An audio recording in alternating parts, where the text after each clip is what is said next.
Con Thiago Sousa al termine della partita con il Monza, era una partita da affrontare con la giusta mentalità, lo avete fatto, sei soddisfatto?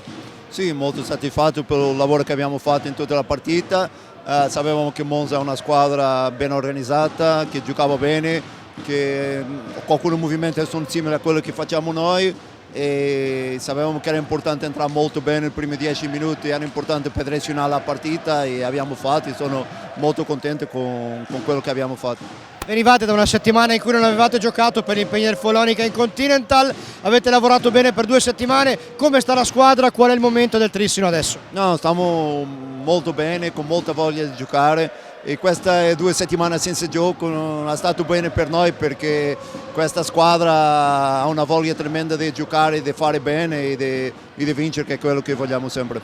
Adesso 3 vittorie di fila in campionato, ci prepariamo verso un paio di mesi adesso dove si giocherà tantissimo tra Italia ed Europa.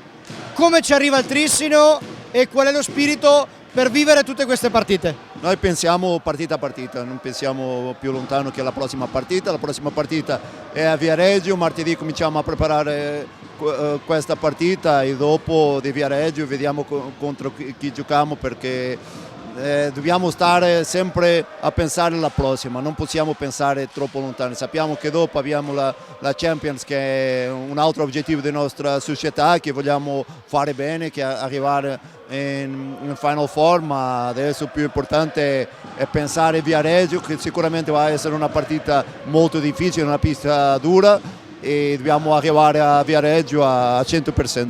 Ringraziamo Thiago Sousa e in bocca al lupo a Trissino.